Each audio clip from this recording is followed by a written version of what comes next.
a Philistine girl. He came back and told his father and mother, I saw a woman in Timnah, a Philistine girl. Get her for me as a wife. His parents said to him, Isn't there a woman among the girls in the neighborhood of our people? Do you have to go get a wife from the uncircumcised Philistines? But Samson said to his father, Get her for me. She's the one I want. She's the right one. His father and mother had no idea that God was behind this, that he was arranging an opportunity against the Philistines at the time the Philistines lorded it over Israel. So Samson went down to Timnah with his father and mother. When he got to the vineyards of Timnah, a young lion came at him, roaring. The Spirit of God came on him powerfully, and he ripped it open barehanded, like tearing a young goat. But he didn't tell his parents what he had done. Then he went on down and spoke to the woman. In Samson's eyes, she was the one. Some days later, when he came back to get her, he made a little detour to look at what was left of the lion. And there, a wonder, a swarm of bees and a lion's carcass and honey. He scooped it up in his hands and kept going, eating as he went. He rejoined his father and mother and gave to them, and they ate. But he didn't tell them that he had scooped out the honey from the lion's carcass. His father went on down to make arrangements with the woman while Samson prepared a feast there. That's what the young men did in those days. Because the people were wary of him, they arranged for 30 friends to mingle with him. Samson said to them, Let me put a riddle to you. If you can figure it out during the 7 days of the feast, I'll give you 30 linen garments and 30 changes of fine clothing. But if you can't figure it out, then you'll give me 30 linen garments and 30 changes of fine clothing. They said, Put your riddle, let's hear it. So he said, From the eater came something to eat, from the strong came something sweet. They couldn't figure it out. After 3 days, they were still stumped. On the 4th day, they said to Samson's bride, Worm the answer out of your husband, or we'll burn you and your father's household. Have you invited us here to bankrupt us? So Samson's bride turned on the tears, saying to him, You hate me. You don't love me. You have told a riddle to my people, but you won't even tell me the answer. He said, I haven't told my parents. Why would I tell you? But she turned on all the tears, all the 7 days of the feast. On the 7th day, worn out by her nagging, he told her. Then she went and told it to her people. The men of the town came to him on the 7th day, just before sunset, and said, What is sweeter than honey? What is stronger than a lion? And Samson said, If you hadn't plowed with my heifer, you wouldn't have found out my riddle. Lord, he called his wife a heifer. Then the Spirit of God came powerfully on him. He went down to Ashkelon and killed 30 of their men, stripped them, and gave their clothing to those who had solved the riddle. Stalking out, smoking with anger, he went home to his father's house. Samson's bride became the wife of the best man at his wedding. Samson's bride became the wife of the best man at his wedding. Interesting. Later on, it was during the wheat harvest, Samson visited his bride bringing a young goat. He said, Let me see my wife. Show me her bedroom. But her father wouldn't let him in. He said, I concluded that by now you hated her with a passion, so I gave her to your best man. Oh, that answers that. But her little sister is even more beautiful. Why not take her instead? Samson said, That does it. This time when I wreak havoc on the Philistines, I'm blameless. Samson then went out and caught 300 jackals. He lashed the jackal's tail together in pairs and tied a torch between each pair of tails. He then set fire to the torches and let them loose, poor jackals, in the Philistine fields of ripe grain. 300 jackals. Everything burned, both stacked and standing grain, vineyards and olive orchards, everything. The Philistines said, Who did this? They were told, Samson, son-in-law of the Timnite, who took his bride and gave her to his best man. Then the Philistines went up and burned both her and her father to death. Samson then said, If this is the way you're going to act, I swear I'll get even with you. And I'm not quitting till the job's done. With that, he tore them up, ripping them limb from limb, a huge slaughter. Then he went down and stayed at a cave at Etam Rock. The Philistines set out and made camp in Judah, preparing to attack Lehi, which means jawbone. When the men of Judah asked, Why have you come up against us? They said, We're out to get Samson. We're going after Samson to do to him what he did to us. 3 companies of men from Judah went down to the cave at Etam Rock and said to Samson, Don't you realize that the Philistines already bully and lord it over us? So what's going on with you, making things even worse? He said, It was tit for tat. I did to them what they did to me. They said, Well, we've come down here to tie you up and turn you over to the Philistines. Samson said, Just promise not to hurt me. We promise, they said, we'll tie you up and surrender you to them, but believe us, we won't kill you. They proceeded to tie him with new ropes and led him up to the rock. As he approached Lehi, the Philistines came to meet him, shouting in triumph. And then the Spirit of God came on him with great power. The ropes on his arms fell apart like flax on fire. The strips of leather slipped off his hands. He spotted a fresh donkey jawbone, reached down and grabbed it, and with it killed the whole company. And Samson said, With a donkey's jawbone, I made heaps of donkeys of them. With a donkey's jawbone, I killed an entire company. When he finished speaking, he threw away the jawbone. He named that place Ramoth Lehi, which means Jawbone Hill. Now he was suddenly very thirsty. He called out to God, "You've given your servant this great victory. Are you going to abandon me to die of thirst and fall into the hands of the uncircumcised?" So God split open the rock basin in Lehi. Water gushed out and Samson drank. His spirit revived. He was alive again. That's why it's called En Hakor, which means call or spring. It's still there at Lehi today. Samson judged Israel for 20 years in the days of the Philistines. Judges chapter 16. Samson went to Gaza and saw a prostitute. He went to her. The news got around. Samson's here. They gathered around in hiding, waiting all night for him at the city gate, quiet as mice, thinking, at sunrise we'll kill him.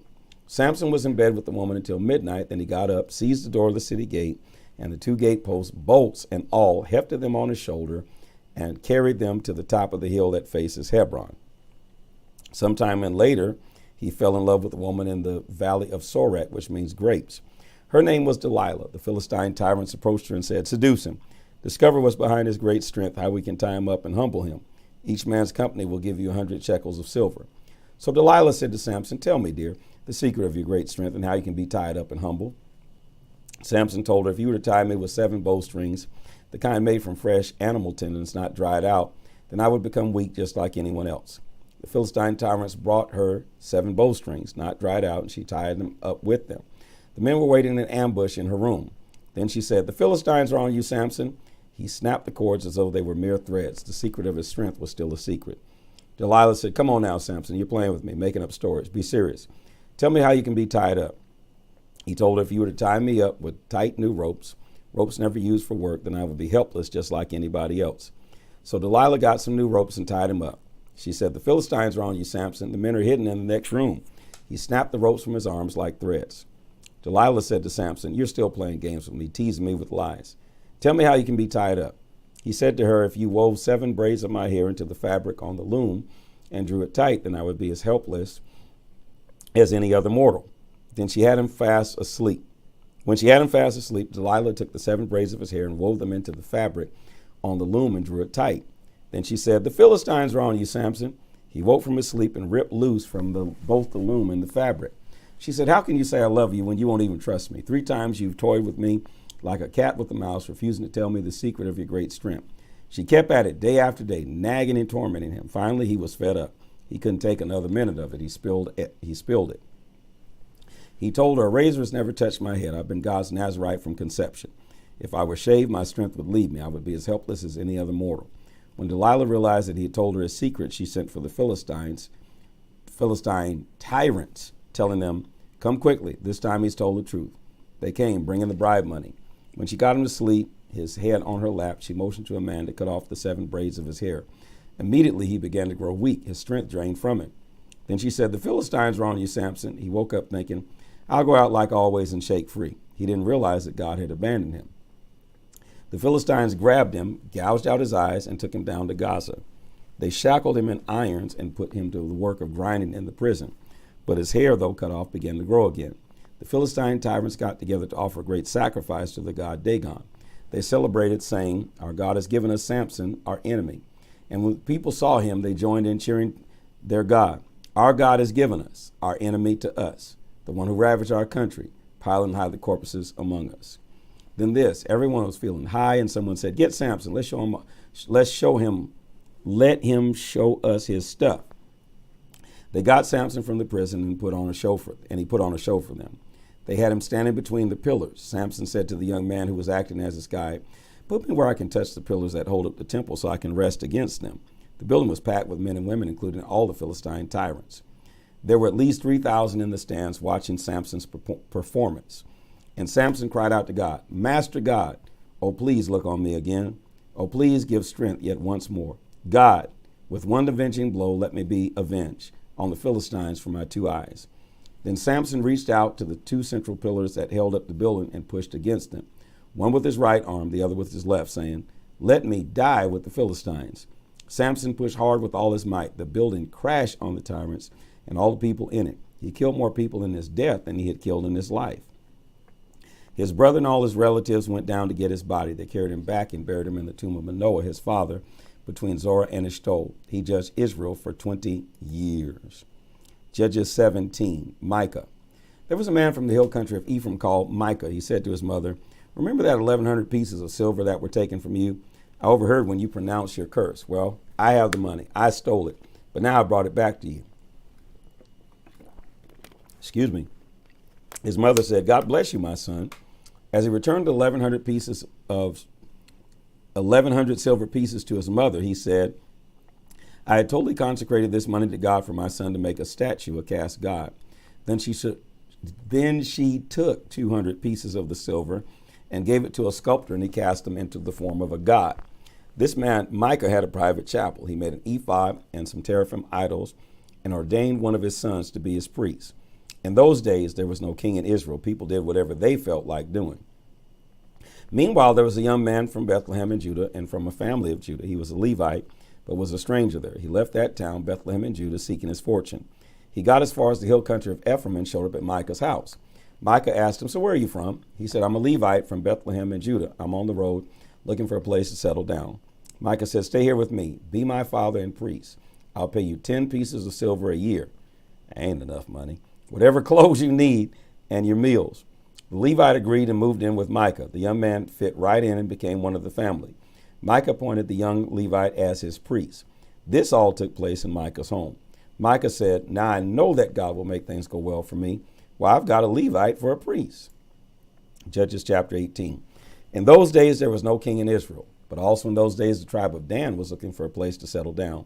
They hadn't yet occupied their plot among the tribes of Israel.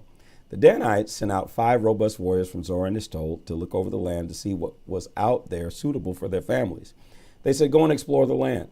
They went into the hill country of Ephraim and got as far as the house of Micah.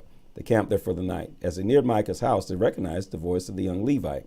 They went over and said to him, "How on earth did you get here? What's going on? What are you doing here?" He said, "One thing led to another. Micah hired me, and now I'm his priest." They said, "Oh, good. Inquire of God for us. Find out whether our mission will be a success." The priest said, "Go assured, God's looking out for you all the way." The 5 men left and headed north to Laish. They saw that the people were living there in safety under the umbrella of the Sidonians, quiet and unsuspecting. They had everything going for them, but the people lived a long way from the Sidonians to the west and had no treaty with the Arameans to the east.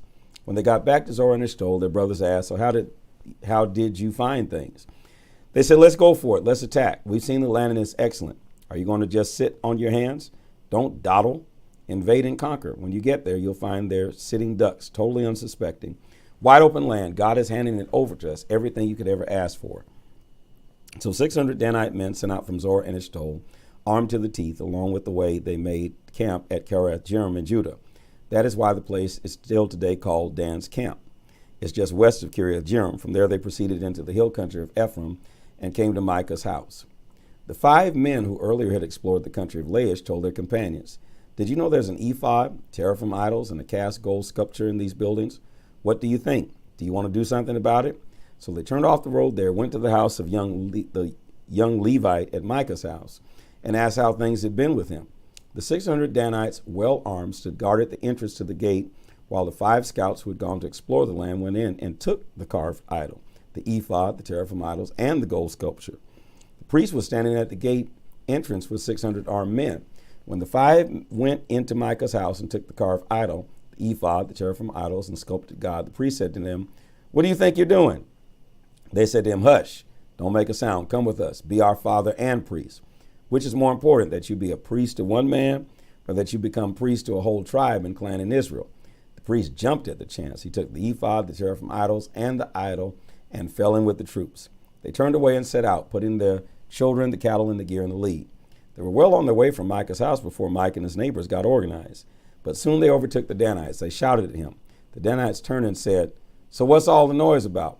Micah said, "You took my God, the one I made. You took my priest, and you marched off. What do I have left? How can you now say, 'What's the matter?'" But the Danites answered, "Don't yell at us. You just might provoke some fierce, hot-tempered men to attack you, and you'll end up an army of dead men." The Danites went on their way. Micah saw that he didn't stand a chance against their arms. He turned and went back home. So they took the things that Micah had made along with his priests, and they arrived at Laish, that city of quiet, unsuspecting people. They massacred the people and burned down the city.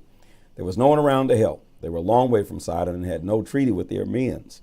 Laish was in the valley of Beth Rehob. When they rebuilt the city, they named it Dan after their ancestor, who was a son of Israel, but its original name was Laish.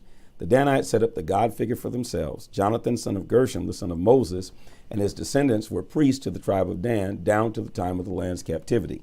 All during the time there was a sanctuary of God in Shiloh. But they kept for their private use the god figure that Micah had made. That's a mess. Judges 19, the Levite. It was an era where there was no king in Israel. A Levite living as a stranger in the backwoods hill country of Ephraim got himself a concubine, a woman from Bethlehem in Judah. But she quarreled with him and left, returning to her father's house in Bethlehem in Judah. She was there 4 months. Then her husband decided to go after her and try to win her back.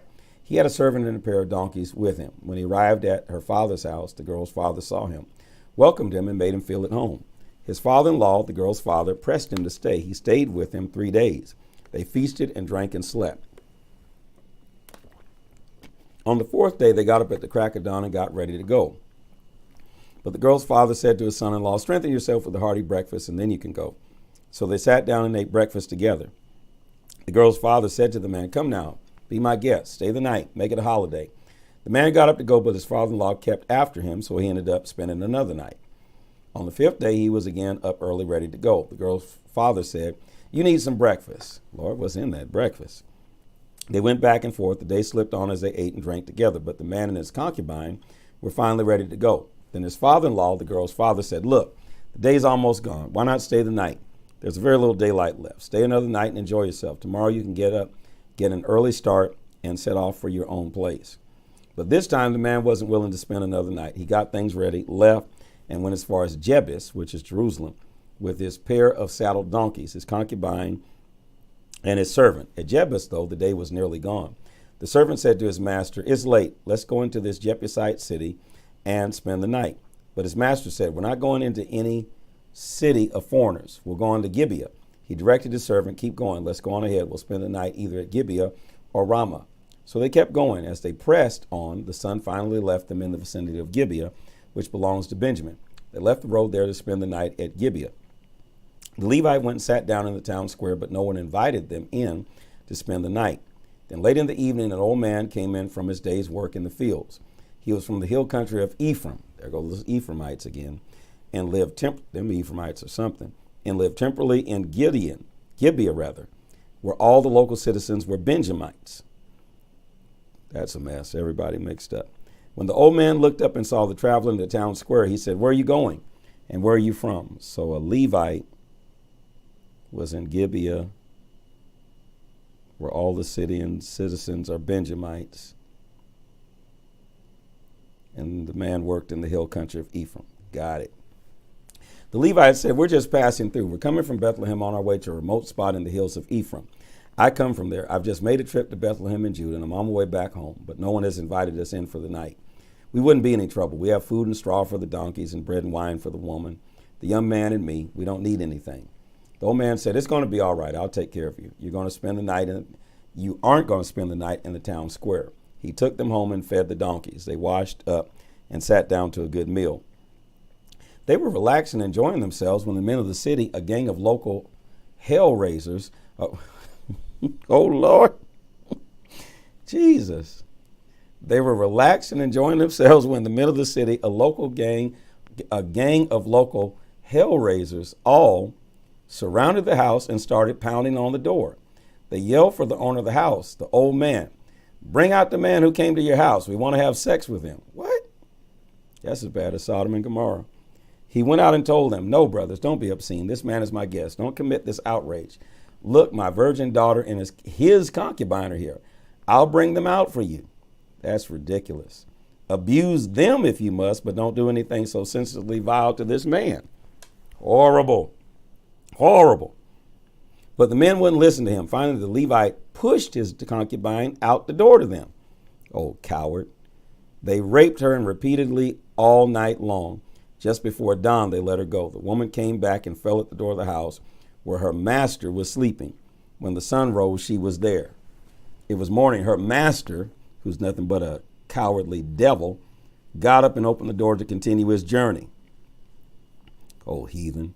There she was, his concubine, crumbled in a heap at the door, her hands on the threshold. Get up, he said. Let's get going. There was no answer. Evil devil.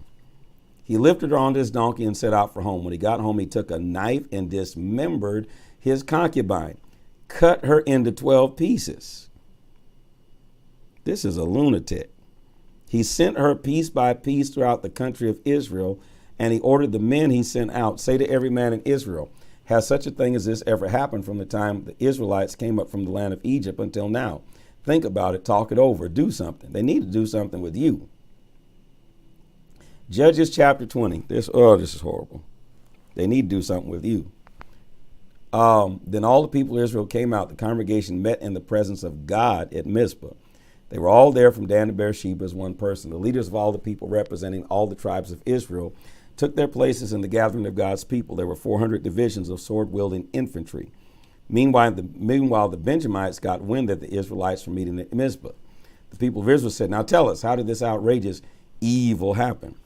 The Levite, the husband of the murdered woman, spoke. You need to keep your mouth shut because you're nothing but a weasel-eyed devil. He said, my concubine and I came to spend the night at Gibeah, a Benjamite town. That night, the men of Gibeah came after me. They surrounded the house intending to kill me. They gang raped my concubine. No, tell the truth. You're a lying wonder. You threw her out the door. They gang raped my concubine and she died. So I took my concubine, cut up her body, and sent her piece by piece, 12 pieces, to every part of Israel's inheritance. You admitted to that? This vile and outrageous crime was committed in Israel. What about your crime of throwing her out the door? So Israelites, make up your minds, decide on some action. All the people were at once as one person on their feet. None of us will go home. Not a single one of us will go to his own house. Here's our plan for dealing with Gibeah. We'll march against it by drawing lots. We'll take 10 of every 100 men from the tribes of Israel, 100 of every 1,000, 1,000 of every 10,000 to carry food for the army. When the troops arrive at Gibeah, they will settle accounts for this outrageous and vile evil that was done in Israel. So all the men in Israel were gathered against the city, totally united. The Israelite tribe sent messengers throughout the tribe of Benjamin saying, what's the meaning of this outrage that took place among you? Surrender the men right here now. These hell raisers of Gibeah. As far as I'm concerned, all of y'all are that. We'll put them to death and burn the evil out of Israel. But they wouldn't do it. The Benjamites refused to listen to their brothers, the people of Israel. Instead, they raised an army from all their cities and rallied it. No wonder God had to send y'all off into captivity. Just corrupt. They raised an army and rallied at Gibeah to go to war against the people of Israel. In no time at all, they had recruited from their cities 26 divisions of sword-wielding infantry. From Gibeah, they got 700 handpicked fighters, the best. There were another 700 super marksmen who were ambidextrous. They could sling a stone at a hair and not miss. All right, go ahead, ambidextrous. The men of Israel, excluding Benjamin, mobilized 400 divisions of sword-wielding fighting men. They set out and went to Bethel to inquire of God. Oh, you want to ask God something now. The people said, who of us shall go first into battle with the Benjamites? God said, Judah goes first. The people of Israel got up the next morning and camped before Gibeah. The army of Israel marched out against Benjamin and took their positions ready to attack Gibeah. But the Benjamites poured out of Gibeah and devastated 22 Israelite divisions on the ground. The Israelites went back to the sanctuary and wept before God until evening. They again inquired of God, shall we go into battle against the Benjamites, our brothers? God said, yes, attack. The army took heart. The men of Israel took up the positions they had deployed on the first day. On the second day, the Israelites again advanced against Benjamin. This time, as the Benjamins came out of the city, on the second day, they devastated another 18 Israelite divisions, all swordsmen. All the people of Israel, the whole army, were back at Bethel, weeping, sitting there in the presence of God. That day, they fasted until evening. They sacrificed whole burnt offerings and peace offerings before God. And they again inquired of God. The chest of God's covenant was there at that time with Phinehas, son of Eleazar, the son of Aaron, as the ministering priests. They asked, shall we? Now, y'all keep asking the same question over and over again. Shall we again march into battle against the Benjamites, our brothers, or should we call it quits? God said, attack. Tomorrow I'll give you the victory. This time, Israel placed men in ambush all around Gibeah. On the third day, when Israel set out, they took up the same positions before the Benjamites as before. When the Benjamites came out to meet the army, they moved out from the city. Benjamites began to cut down some of the troops, just as they had before. About 30 men fell in the field on the roads to Bethel and Gibeah. The Benjamites started bragging. We're dropping them like flies, just as before. But the Israelites strategized. Now let's retreat and pull them out of the city onto the main roads. So every Israelite moved farther out to Baal Tamar.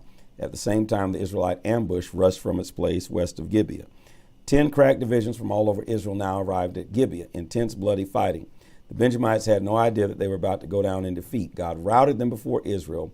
The Israelites decimated 25 divisions of Benjamin that day, 25,100 killed. They were all swordsmen. The Benjamites saw that they were beaten. The men of Israel act like they were retreating before Benjamin, knowing that they could depend on the ambush they had prepared for Gibeah. The ambush erupted and made quick work of Gibeah. The ambush spread out and massacred the city. The strategy for the main body of the ambush was that they sent up a smoke signal from the city.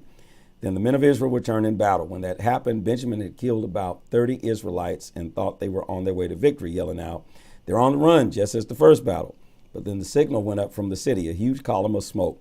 When the Benjamites looked back, there it was, the whole city going up in smoke. By the time the men of Israel had turned back on them, the men of Benjamin fell apart. They could see that they were trapped, confronted by the Israelites. They tried to get away down the wilderness road, but by now the battle was everywhere. The men of Israel poured out of the towns, killing them right and left, hot on their trail, picking them off the east of Gibeah. 18 divisions of Benjamites were wiped out, all their best fighters. 5 divisions turned to escape to the wilderness, to Ramon Rock, but the Israelites caught and slaughtered them on the roads. Keeping the pressure on, the Israelites brought down 2 more divisions.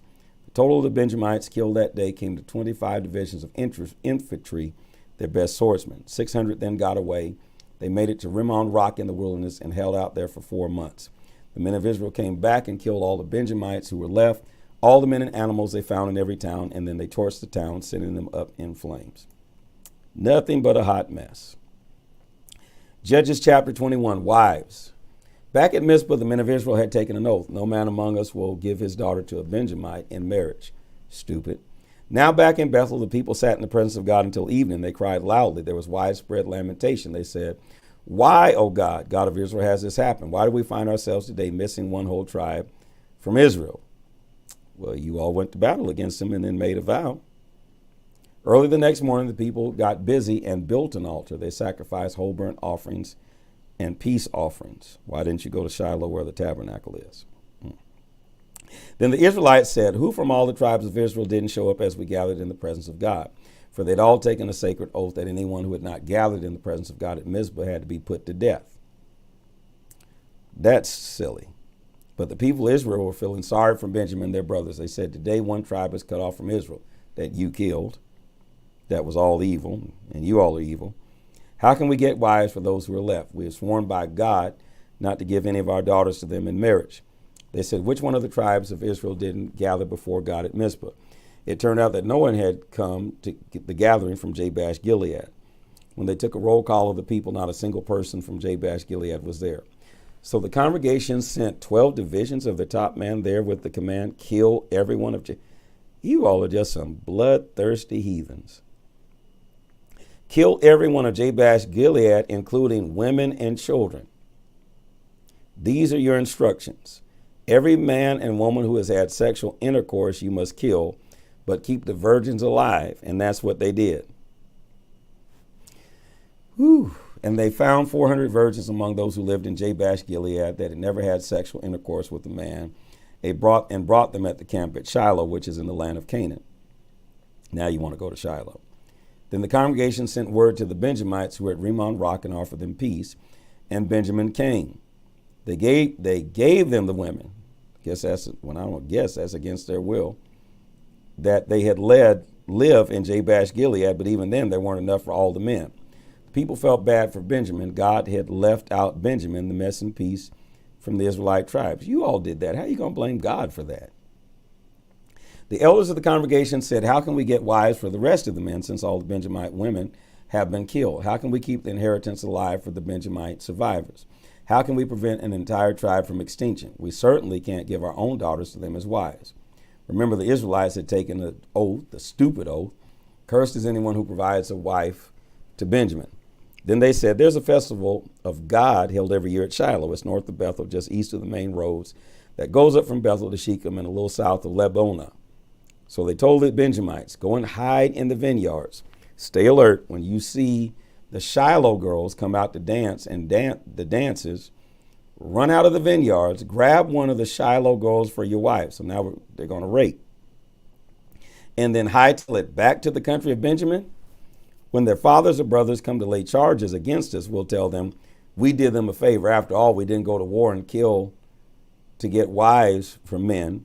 And it wasn't as if you were in on it by giving consent. But if you keep this up, you will incur blame. So you all made a vow not to give your wives, but you're going to take somebody else's children. And that's what Benjamin did. They carried off girls from the dance, wives enough for their number, got away, and went home to their inheritance. They rebuilt their towns and settled down. I'm like God says in Isaiah and Jeremiah, just burn the whole thing down. From the people of Israel, from there the people of Israel dispersed, each man heading back to his own tribe and clan, each to his own plot of land. At that time, there was no king in Israel. People did whatever they felt like doing. You got that right. That's exactly what's going on. That's sickening. All of those things. But this is the word of the Lord. It's recording what they did. They did what was right in their own sight. Did what they thought that they should do. People did whatever they felt like doing.